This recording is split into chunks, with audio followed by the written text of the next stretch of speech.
Hello dear student, English speaking के day 5 में आप सभी का स्वागत है। उम्मीद करते हैं आपको पिछली क्लास समझ आई होगी। तो पिछली क्लास में हम लोग ने 20 वर्ड को जाना था जो इंग्लिश में यूज करना है, ठीक है। उसको आज के बाद से आप लोग इंग्लिश में यूज करेंगे, उसे हर जगह बोलेंगे इंग्लिश में। वो शब्द अगर आपको बोलना होगा तो आप हिंदी नहीं बोलेंगे, ठीक है। हिंदी नहीं बोलेंगे, वो इंग्लिश में बोलेंगे, ठीक है। वो 20 वर्ड आज के बाद आप लोग यूज करेंगे हर जगह। वो वर्ड जहाँ पे जरूरी होगा उसको यूज करेंगे, ठीक। अल्फाबेट जानते हैं। अल्फाबेट में कितने लेटर होते हैं? 26 लेटर होते हैं, ठीक। जो अल्फाबेट होता है, अल्फाबेट में 26 लेटर होते हैं। इन्हीं 26 लेटर से वर्ड मिलके बनते हैं, ठीक। वर्ड बनते हैं, ठीक। और इन्हीं वर्ड से सेंटेंस बनते हैं, जो कि हम लोग को यही बोलना है, ठीक है। यही सीखना है बोलने, और ये भी साथ में, ये भी, ठीक। पहला ये है, दूसरा ये है। ये तो हम लोगों ने कल 20 कवर किया था, ठीक है। 20 कवर किया था कल, ठीक। जो वर्ड आएंगे सबसे पहले इंग्लिश स्पीकिंग में जो वर्ड है उनको सीखना पड़ेगा, कहाँ पे क्या बोलना है। तो सबसे आसान यही है, तो पहले इसी को हम लोग करेंगे। जैसे कि 20 वर्ड ने आप कल जाना था, ऐसे धीरे धीरे कई वर्ड जानेंगे। जैसे आपको वोकैबुलरी स्ट्रॉन्ग करना पड़ेगा। अपना वोकैबुलरी स्ट्रॉन्ग कैसे होगा? जैसे मान लीजिए वोकैबुलरी क्या है, मीनिंग है, ठीक है। जैसे इसको इंग्लिश में क्या कहेंगे? ये क्या है? मार्कर है, ठीक। इसका इंग्लिश में नाम क्या है? मार्कर है। और जैसे कलम है, तो कलम को इंग्लिश में क्या कहेंगे? पेन कहेंगे। तो सभी चीजों का, एवरीथिंग, जितने भी चीज एग्जिस्टेंस करते हैं आपके आसपास, सबका इंग्लिश आप कैसे बोलेंगे, उसको इंग्लिश में कैसे बोलेंगे, ये जानना जरूरी है, ठीक है। एक एग्जाम्पल हम आपको देते हैं। जैसे मान लीजिए एक मैन्युफैक्चरिंग बाइसिकल का हब है, जहाँ पे साइकिल बनती है, ठीक। जहाँ पे साइकिल बनती है, एक वर्कर है, काम कर रहा है वहां पे जाके, साइकिल बनाता है, ठीक। उसके पास साइकिल के सभी पार्ट उपलब्ध हैं। तो जो उसे टीच करेगा, मतलब बताएगा कि ये ऐसे बनाइए, यहाँ पे ऐसे बनाइए, लीड करेगा, उसे बताएगा कि ऐसे ऐसे बनेगा। तो वो सभी पार्ट अगर उसके पास उपलब्ध है तो तुरंत असेंबल कर देगा वो, ठीक है। उसके पास वो गाइडेंस होगा तो तुरंत क्या करेगा? असेंबल कर देगा, ठीक। असेंबल कर देगा, चलने लगेगा, ठीक रहेगा। ठीक इसी प्रकार अगर आपके पास सभी वोकैबुलरी अवेलेबल हो, यानी कि जितने भी वर्ड्स होते हैं इंग्लिश में, जैसे इंग्लिश में किसे क्या कहते हैं, ठीक है। चेयर को इंग्लिश में कुर्सी कहते हैं, कुर्सी को क्या कहेंगे इंग्लिश में? टेबल को क्या कहते हैं? मेज कहते हैं। इस सबको इंग्लिश में क्या कहेंगे? ठीक उसी प्रकार सबको आपको याद हो जाना चाहिए, ठीक है। जैसे लाइट है, लाइट मतलब प्रकाश होता है, ठीक। जैसे हवा है, हवा को इंग्लिश में क्या क्या कहते हैं? ठीक इसी प्रकार के सभी आपके एवरीथिंग जो भी है आपके सराउंड, जो भी एग्जिस्टेंस है, जो भी उपलब्ध है, उनको हम लोग क्या करेंगे? इंग्लिश में जान जाएंगे, ठीक है। ठीक, उसको इंग्लिश में जान जाएंगे हम लोग, तो बोलने के लिए आसानी होगा, ठीक है। जैसे एक सेंटेंस है, ठीक। एक सेंटेंस मान लीजिए, मेरा पैर सूजा हुआ है, ठीक है। इसका क्या होगा? माई तो हम लोग जानते हैं, माई मतलब क्या होता है? मेरा। ले मतलब होता है पैर। अब सूजा का क्या होगा?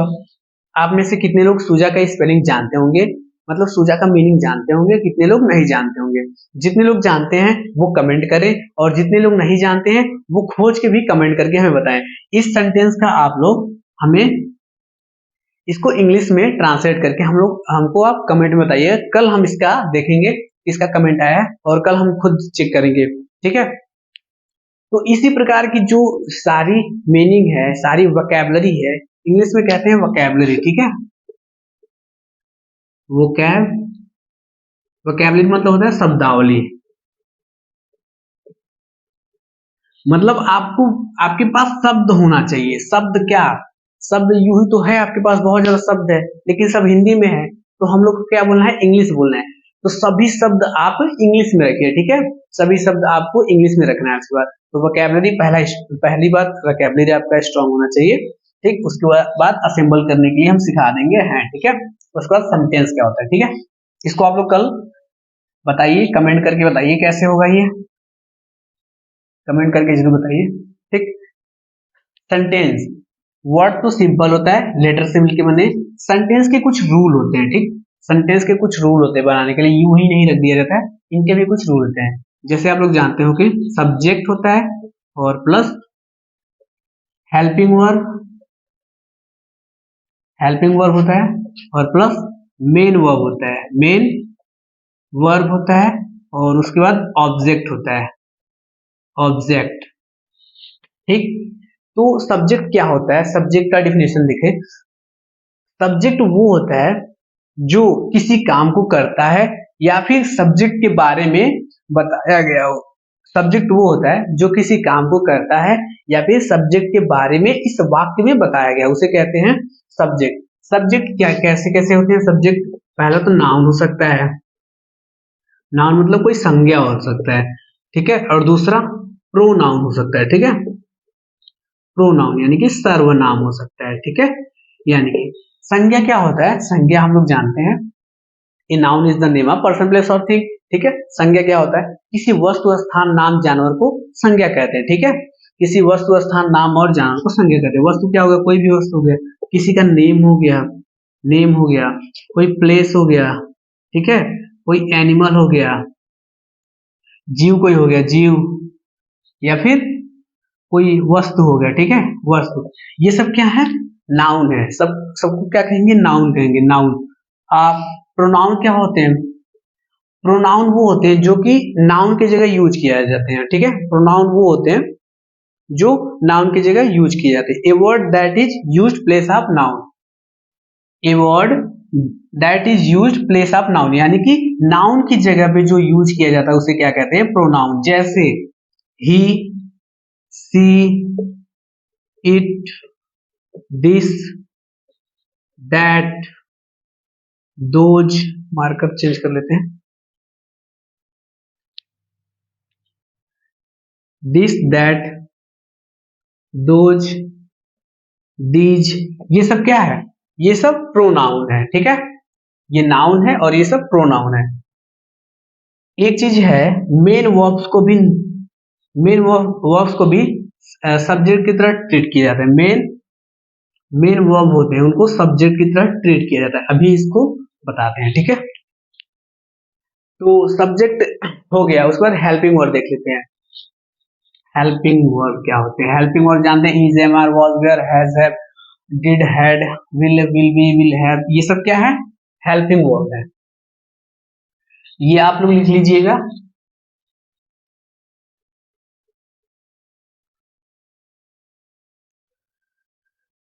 Helping verb, helping verb. देखिए हेल्पिंग वर्ब वो होता है जो हमें बताता है कि ये सेंटेंस किस में है, ये सेंटेंस पास्ट में है या फ्यूचर में है या फिर प्रेजेंट में, ठीक है। हेल्पिंग वर्ब से हमें पता चलता है कि कौन सा सेंटेंस किस में है, पास्ट में या फ्यूचर में। प्रेजेंट के हेल्पिंग वर्ब सारे जान लेते हैं। प्रेजेंट के क्या होते हैं? इज, एम, आर, ठीक है। और क्या होते हैं? डू और डज। उसके बाद लास्ट होते हैं हैज और हैव। ये सब क्या है? प्रेजेंट के हैं। और पास्ट के, पास्ट के होंगे was और were। ये वाज नहीं है, इसे पढ़ते हैं was। क्या पढ़ते हैं? was। और इसे were नहीं है, इसे were पढ़ते हैं। उसके बाद did हो गया और did के बाद had हो गया, did और had, ठीक। और फ्यूचर का जो है, फ्यूचर में will और will be और तीसरा will have। ये सब क्या है? ये सब है सहायक क्रिया। इन्हीं से पता चलता है कि सब वाक्य जो है, सेंटेंस जो है वो किस काल में है, प्रेजेंट में है, पास्ट में है, फ्यूचर में है, ठीक है। इसको हम लोग इज का प्रयोग हम लोग सिंगुलर के साथ करेंगे, एम का प्रयोग आई के साथ करेंगे और आर का प्रयोग इसे सिंगुलर के साथ करेंगे, इसे आई के साथ करेंगे और इसे करेंगे प्लूरल के साथ। इसे करेंगे सिंगुलर के साथ, इसे करेंगे प्लूरल के साथ, इसे करेंगे सिंगुलर के साथ, इसे करेंगे सिंगुलर के साथ और इसे प्लूरल के साथ। आप इसे नोट कर लीजिए और ये जो सिंगुलर और प्लूरल मैं लिख रहा हूं इसे आप नोट कर लीजिए। इसे करेंगे सिंगुलर के साथ, इसे प्लूरल, और इसे आल यानी कि सबके साथ, इसे भी सबके साथ और इसे भी सबके साथ करेंगे। और इसे भी सबके साथ, और इसे भी सबके साथ, ठीक है, चाहे जो भी हो, सिंगुलर हो या प्लूरल हो, ठीक। तो हेल्पिंग वर्ब समझ में आ गया होगा। अब ऑब्जेक्ट क्या होता है, जैसे क्या था सेंटेंस, यू आर मैन, ठीक है, तो मैन इसमें क्या था, ऑब्जेक्ट था, ठीक है, ऑब्जेक्ट। तो जो ऑब्जेक्ट आप लोग जान लीजिए। अब पर्सन जानते हैं, पर्सन कितने प्रकार के होते हैं, फर्स्ट पर्सन, सेकेंड पर्सन और थर्ड पर्सन। पर्सन 3 प्रकार के होते हैं, फर्स्ट पर्सन, सेकेंड पर्सन और थर्ड पर्सन, ठीक है।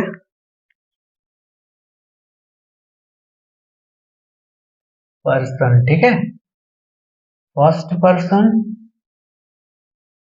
सेकेंड पर्सन और थर्ड पर्सन।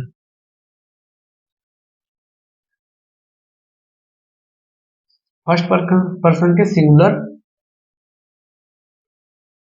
और फर्स्ट पर्सन के प्लूरल।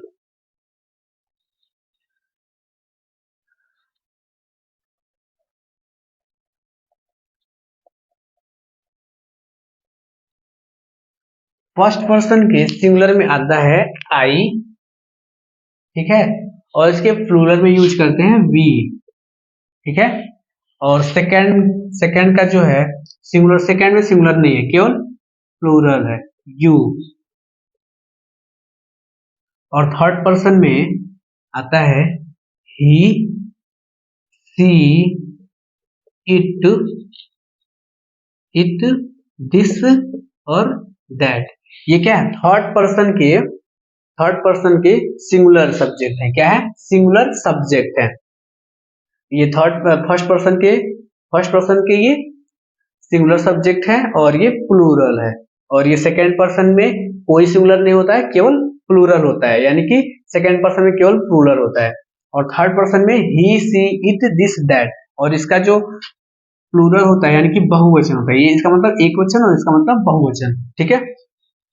इसका होगा दे, होगा दे, और दोज और दीज, ये सब क्या है, प्लूरल है। जैसे देखिए, यह एक पेन है, यानी कि यह एक पेन है, अकेला है, यह के लिए ये सिंगुलर है, सिंगुलर में ही कहाँ गया, यह, दिस मतलब यह एक पेन है, और यही पेन दूर हो जाए वहां पे तो कहेंगे दैट इज पेन, यानी कि अकेला है लेकिन दूर है, वह पेन है, ठीक है, वह पेन। अगर मेरे पास में कुछ है, 2 पेन है, ये पेन है, तो दीज आर पेन, तो क्या कहेंगे, दीज आर पेन। अगर यही पेन दूर है तो क्या कहेंगे, दोज आर पेन, क्या बोलेंगे, दोज आर पेन। तो पर्सन आपको समझ में आ गया, फर्स्ट पर्सन, सेकेंड पर्सन, इसे आप नोट कर लीजिए, ठीक। और अगला जो हम लोग का है,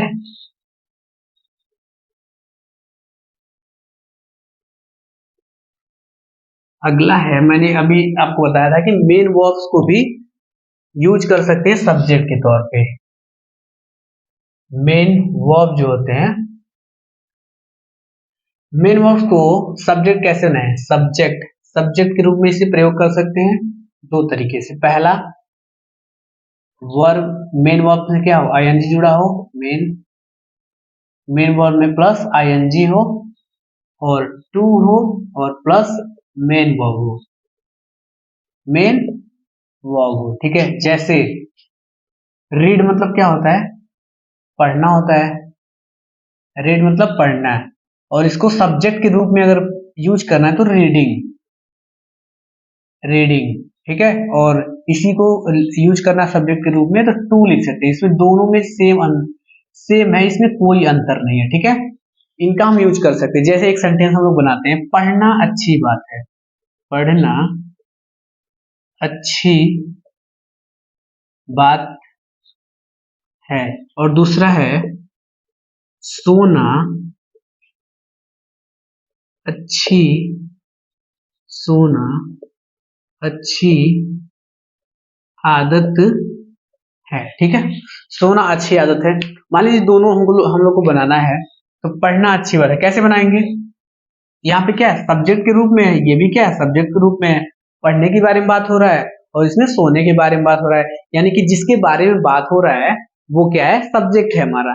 तो यहाँ पे सब्जेक्ट मेन वर्ब है, तो मेन वर्ब को सब्जेक्ट बनाने के लिए हम लोग को क्या करना पड़ेगा, या फिर आईएनजी ऐड करना पड़ेगा उसमें रीडिंग में, या फिर टू लगाना पड़ेगा। या तो पहले टू लगाइए या फिर बाद में आईएनजी लगाइए। तो हम लोग दोनों तरीके से बना के देखेंगे। फर्स्ट ऑफ ऑल आईएनजी जोड़ेंगे, ठीक है। इसमें लिखेंगे reading, reading is good habit, good thing लिखेंगे, यहाँ पे आदत नहीं है तो गुड थिंग, ठीक है। Reading is good thing. अब दूसरे तरीके से बनाते हैं टू लगा के, यहाँ पे लिखेंगे टू रीड, आईएनजी यहाँ पे नहीं जोड़ेंगे, ठीक है। केवल जब टू लगेंगे तो आईएनजी नहीं जोड़ेंगे, यहाँ पे गलती हुआ था, जुट गया था। जब टू लगाएंगे तो आईएनजी नहीं जोड़ेंगे, जब आईएनजी जोड़ेंगे तो टू नहीं लगाएंगे, टू पहले लगाएंगे। To reading, to read is good thing, ठीक है, यानी कि पढ़ना अच्छी बात है। इसी को सेम ऐसे बनाएंगे, लिखेंगे to, to sleep is good habit, to sleep is good habit, ठीक है। ठीक इसी प्रकार आईएनजी जोड़ के अगर बनाते हैं तो लिखेंगे sleeping, sleeping is good habit. तो मेन वर्ब को हम लोग subject as a subject use कर सकते हैं और मेन वर्ब को वर्ब की तरह भी यूज कर सकते हैं, ठीक है। तो उम्मीद करते हैं सब ये वाला टर्म जो था आपको समझ आया होगा, ठीक है। ये आप नोट कर लीजिए, आप कहीं भी यूज कर सकते हैं जहां पे आपको मेन वर्ब्स को सब्जेक्ट के तरह, सब्जेक्ट के जैसे आपको ट्रीट करना है या फिर यूज करना है, तो आप उसके पहले टू लगाइए या फिर उसके बाद आईएनजी लगा के यूज कर सकते हैं वहां पे, तब वो तुरंत सब्जेक्ट के रूप में, सब्जेक्ट रूप हो जाएगा, ठीक है, सब्जेक्ट के रूप में हो जाएगा। तो उम्मीद करते हैं ये आपको समझ आया होगा। तो नेक्स्ट स्लाइड पे मूव करते हैं, ठीक, इतना तो हमें समझ आ गया। अब देखते हैं जो वर्ब होते हैं, ठीक है, उनके क्या टाइप्स होते हैं, ठीक है। वर्ब, ठीक है, वर्ब की क्या प्रकार होते हैं, ठीक है, ठीक। वर्ब के प्रकार देख लेते हैं। एक तो मेन वर्ब होते हैं, ठीक है। अब देख लेते हैं types of verb, types of verbs, ठीक है। जो पहला होता है वो तो होता है मेन वर्ब्स, ठीक है, मेन वर्ब, मेन वर्ब होता है। और दूसरा जो होता है वो होता है helping verb, helping, helping verb. और जो लास्ट है वो है मॉडल वर्ब, मॉडल वर्ब्स, इसे मोडाल वर्ब भी बोलते हैं, लेकिन मॉडल वर्ब पढ़ेंगे, मॉडल वर्ब, ठीक है। ये मॉडल वर्ब क्या होता है, हेल्पिंग वर्ब, मेन वर्ब हम लोग जान लीजिए, जैसे रीड हो गया, रीड हो गया, गो हो गया, कम हो गया, स्लीप हो गया, ये सब क्या है मेन वर्ब। और हेल्पिंग वर्ब क्या है, is, am, are, was, were, ठीक है, वॉज, वेयर, विल सेल, ये सब क्या है, ये सब हेल्पिंग वर्ब। अब मॉडल वर्ब क्या है, मॉडल वर्ब का लिस्ट देखते हैं, ठीक है। Can, could, would, should, can, could, should, can, could, ये वुड है, would, should, may, might, can, could, should, may, might, ये सब क्या है, मॉडल वर्ब है, मॉडल वर्ब, ठीक है। Can, could, should, may, might, ठीक, ये सब क्या है, मॉडल वर्ब। इसमें is, am, are plus to, यानी कि is, am, are plus to को ऐड करेंगे, ये सब क्या होंगे, मॉडल वर्ब। इसको हम लोग एक लेक्चर में, एक ही लेक्चर में, कई बहुत बड़ा लेक्चर है, ये सबसे इंपॉर्टेंट है, इंग्लिश स्पीकिंग का ज्यादा इंपॉर्टेंट है ये मॉडल वर्ब। मॉडल वर्ब जब पढ़ाएंगे तो बहुत अच्छा ये टॉपिक है, ठीक है। तो मॉडल वर्ब आपको समझ में आया होगा, ठीक। टाइप्स ऑफ वर्ब से तो उम्मीद करते हैं आज की क्लास समझ आई होगी। तो आज जितना भी था वो लिखने और समझने वाला है, ठीक है। आप इसे लिखिए और प्रैक्टिस करिए, इस टाइप का सेंटेंस बनाइए और इसे कहीं लिख लीजिए। और मेन वर्ब को जहां हम लोग को सब्जेक्ट की तरह ट्रीट करना है वहां पे हम लोग टू लगा सकते हैं या फिर आईएनजी लगा सकते हैं, दोनों लगा के हम लोग सब्जेक्ट की तरह ट्रीट कर सकते हैं। तो उम्मीद करते हैं आज की क्लास समझ में आई होगी। तो मिलते हैं नेक्स्ट क्लास में, तब तक के लिए जय हिंद। अपना ध्यान रखिए और इंग्लिश स्पीकिंग करते रहिए। जय हिंद।